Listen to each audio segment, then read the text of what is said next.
Namaste, everybody. Happy Tuesday. Thanks for showing up and being here. Make sure that you say hello. Introduce yourself in the comments. Bell is standing up to introduce himself, so you can certainly do the same. Say hello. Let me know that you're here. Let me know what is resonating with you in what we're talking about today. I would absolutely love for this to be a dialogue as always. So whether you're watching it in the replay or you're watching it originally, make sure to say hello and check in. Give me an emoji with how you're feeling and how this is resonating with you at the very least. So before I jump into today's topic, I wanted to remind you guys that I do have 2 spots open in my one-on-one coaching program. And so if you are looking to really create results, hi Izzy, good to see you here. I remember meeting you so long ago in upstate New York. That was so special. And so today, before we jump into the topic, I wanted to remind you guys that I do have those 2 spots open in my one-on-one coaching program. That's not going to be there for that much longer.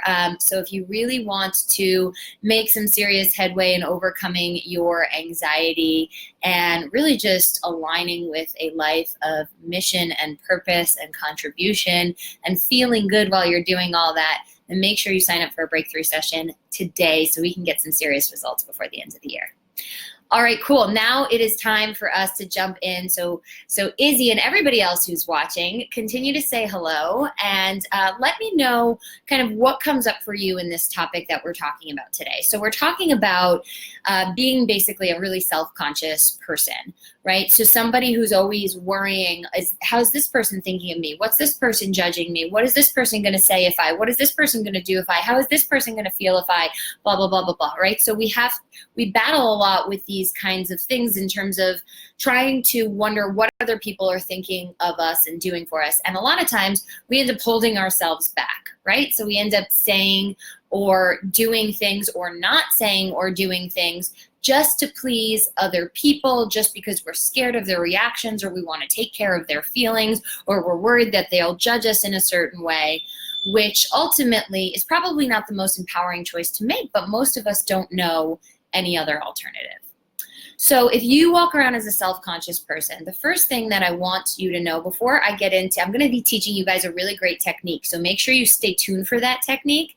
The technique I'm going to be sharing with you, it's called the AAA technique, and it's how to overcome fear of judgment from people. So stick around. I promise we will be getting to that solution. But first, I want to let you kind of understand a little bit more about what this fear is about, why we are so aware of other people's judgments, and really the impact that it has on us, right? So first of all, you know, the fear of rejection or being judged in some way really taps into the most primal fear that we all have, which is the fear of unlovability. So beyond this idea of like, he'll think I'm dumb or she'll think I'm stupid or he'll get upset if I do this or whatever, if we go beyond that and we say, who cares that they'll think that, you know, everybody has thoughts, we say, well, that means that I'm an unlovable person, right? And that somehow something is so wrong with me, so broken with me, that I'm actually an unlovable human being. And that is our human most primal fear, right? Which is why, while I'm going to be talking to you today about how to work through this fear of judgment, the core of everything I teach is always about self-love. Because if you can't start to see how you are lovable and you can't touch into that feeling and you can't touch into that warmth and honesty and softness and kindness to yourself within, then it's of course always going to come up this fear of other people's judgments.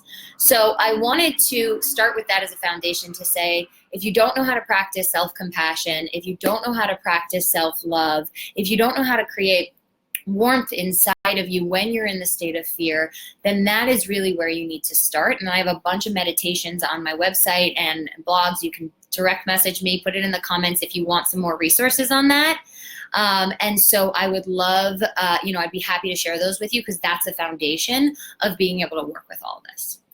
Now, that's the first thing I wanted to share. The second thing that I wanted to share around this fear of judgment is that the reason that we end up sustaining it for so long, and we're consciously walking around self-conscious, and we never break through, is because we rationalize it. So Izzy is saying, I spent years fearing judgment and I'm finally on the path of self-love. Hell yeah, Izzy, good for you. And that's so important, right? That again, that we're based in self-love for ourselves. So even when people do judge us, reject us, call us names, etc., that we have a safe home base to come back that says, hey babe, no, I love you. You're safe. You got this. You're okay. Right? So self-love, abso-freaking-lutely the foundation of it all. Hi, John Luca. Nice to see you here. So, hi, Sophie. Hi, guys. Keep saying hello. It's so good to see you all here. So let's talk about that rationalization thing. The reason that we can continue over and over and over to stay in a state of fearing what other people are thinking of us and fearing the judgment that people are coming is because we actually rationalize it. So tell me if this sounds familiar to you. Oh, well, I don't want him to, I don't want to tell him that I want more romance in my relationship because I don't want him to think that I'm too needy. And being needy is not a bad thing, and not a good thing. Being needy is a bad thing. And so you rationalize it away, saying, well, I don't want to be a needy person. And so not speaking up for what I want in a relationship is a good thing.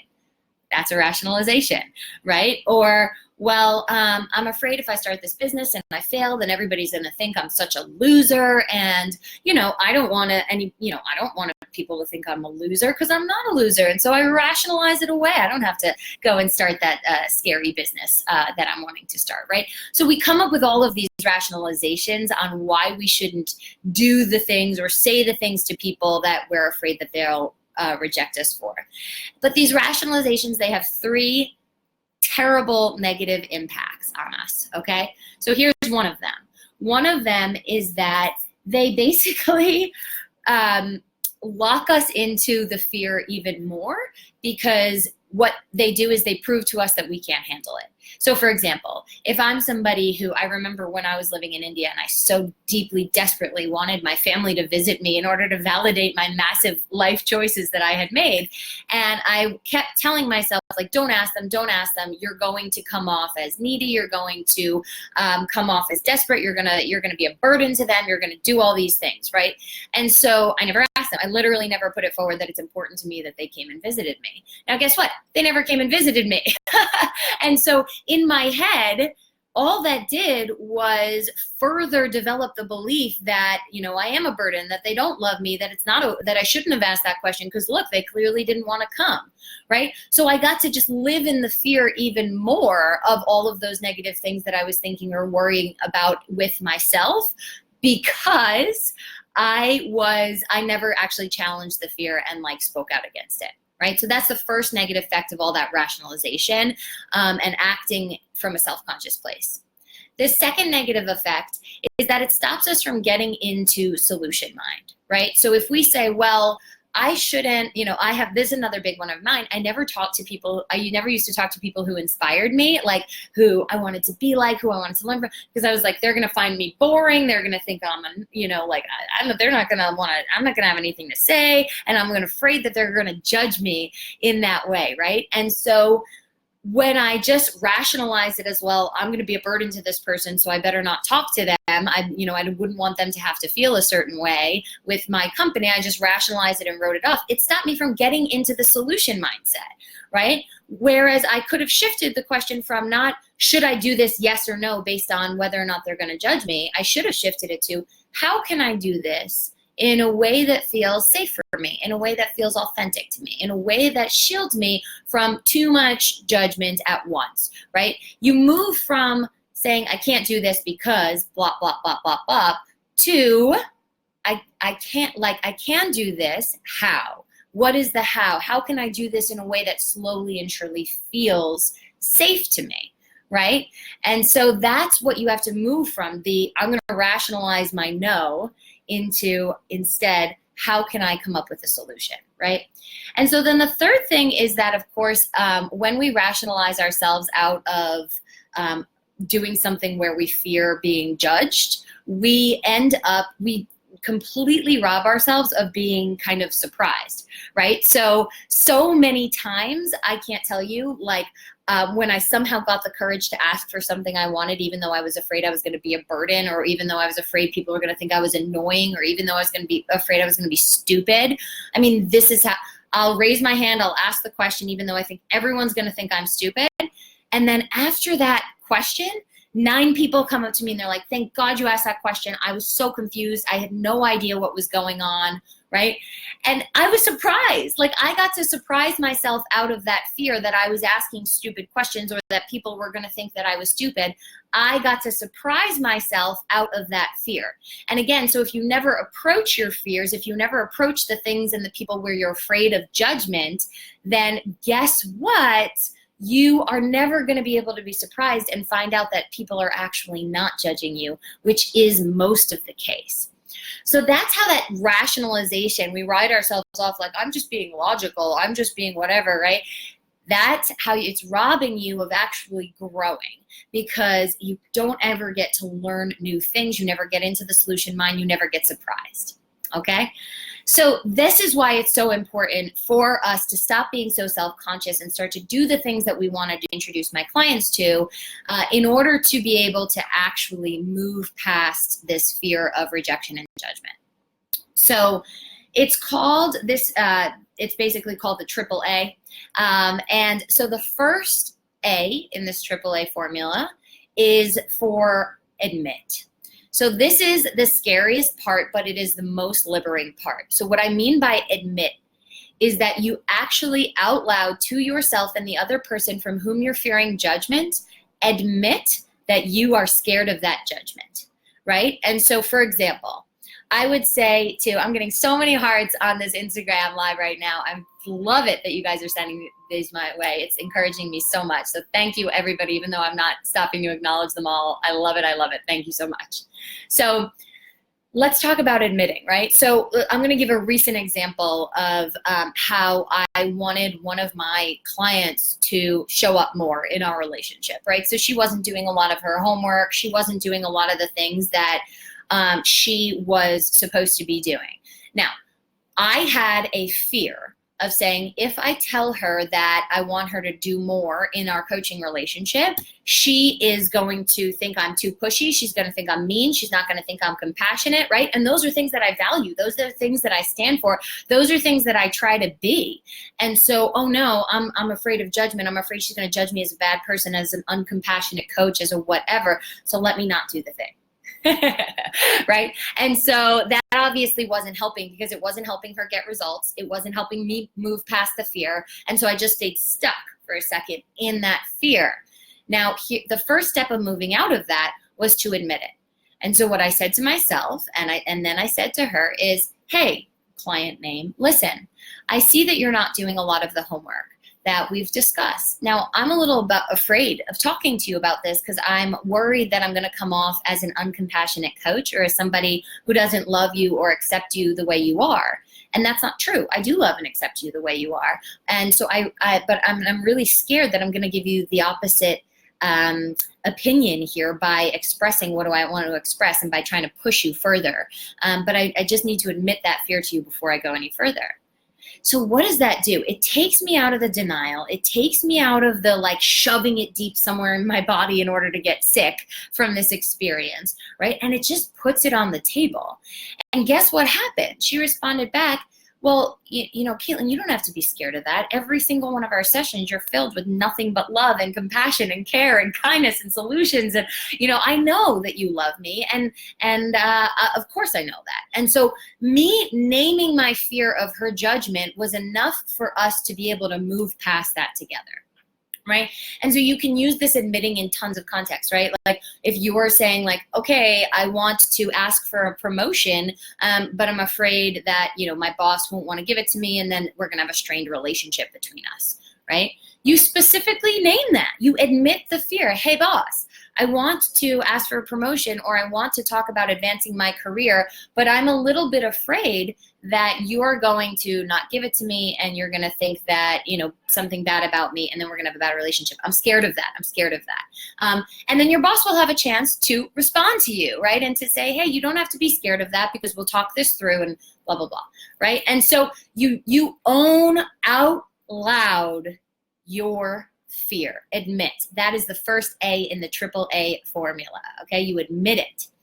Second one, do you guys have any questions? I'm just looking through the comments. I see a lot of hellos and highs and hearts and no questions so far, but feel free to put them on there if you want me to dig into a specific scenario, which would be helpful. So let's talk about step 2. So if 1 is admit, then 2 is allow. And so what I mean by allow is we all know what it physically feels like to be living in fear and living in fear of judgment of other people, right? It feels tight, it feels contracted, it feels draining, it feels overwhelming, it feels all negative, right? And so when I say to allow, I mean to go into your body and say, okay, this feels tight right now. I'm allowing this. I'm allowing this tightness. I'm allowing this tightness. Or I'm feeling angst in my stomach right now. I'm choosing to allow this. I'm choosing to allow this. I'm choosing to allow this, right? And so what you have to do is allow your body to express what it needs to express physically, right? Otherwise, guess what you're doing? You're judging yourself in the same way that you're afraid of other people judging you. So I don't want to be tight. I don't want to be scared. I don't want to come off like this. I don't want to, because other people are going to judge me and I don't want to be judged and I don't want to be judged. Well, guess who's judging you right now? You're judging you by not letting your body just be as it is, by not letting your thoughts be as they are, by not letting yourself feel what you need to feel, right? If you can let yourself be vulnerable, that's the first step to really moving past judgment. Because guess what? If you can move past your own judgment and you can allow yourself to feel that fear rather than be embarrassed of it or ashamed of it or one more thing that you want to try to hide, then that's the first step to other people also accepting you, right?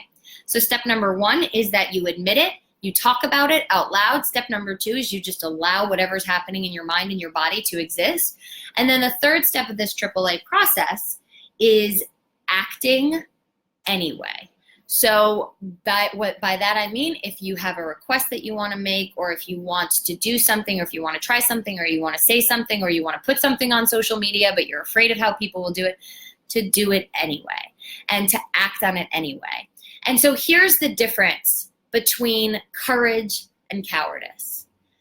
Courage is taking action with fear, meaning, hey, fear, you're here with me, we're standing together, we're scared of judgment, we're worried that people are gonna think we're dumb, we're worried that people are gonna think we're needy, we're worried that people are gonna think we're stupid, whatever it is, but let's hold hands and do this together. That's what it means to be courageous, right? Now, and so that's what you're doing. You're being courageous. You're taking your fear by the hand and moving forward anyway, asking for what you want, saying what you want, doing what you want, expressing what you want, whatever it is, right? Cowardice is acting out of fear. So cowardice is saying, okay, well, my fear is telling me that people are going to judge me if I put this picture on social media. People are going to think I'm fat or whatever, and so I'm not going to put it. Or I'll put it, but I'm going to change the picture. I'm going to edit the picture so that people don't see it, right? Or don't see my fat. Or I'm going to crop it so that I look happier than I actually am, or whatever, right? That's cowardice. When the fear is controlling the way that you act, you're in cowardice. When you're walking together hand in hand with your fear and doing it the way you would like to do it anyway, that's courage. So those are the only 3 steps, right? It's admit it, talk about it with the person who you fear judgment from, number 1. Number 2 is to allow it. Don't judge yourself. Take off the first layer of judgment by allowing it to move through your body. And step number 3 is to really just act with it. So harness that courage, hold hands with your fear, and move forward. So I hope this was helpful, because I think that this is probably the number 1 issue that everyone in my audience struggles with. So if you struggle with this, please give me an emoji, give me a face. Let me know that this is resonating with you when you watch this. That would be really, really helpful. And if you want more help on how to move past this, constant feeling of self-consciousness, how to really work with your body, how to talk to people about it, how to have these conscious conversations with people, how to admit it, and really, really how to act in more courageous ways, then sign up for a breakthrough session. I cannot wait to work with you. It's going to be fantastic. Your life is going to change dramatically. All right. Send me your questions, send me your comments, and I will see you all very soon. Namaste.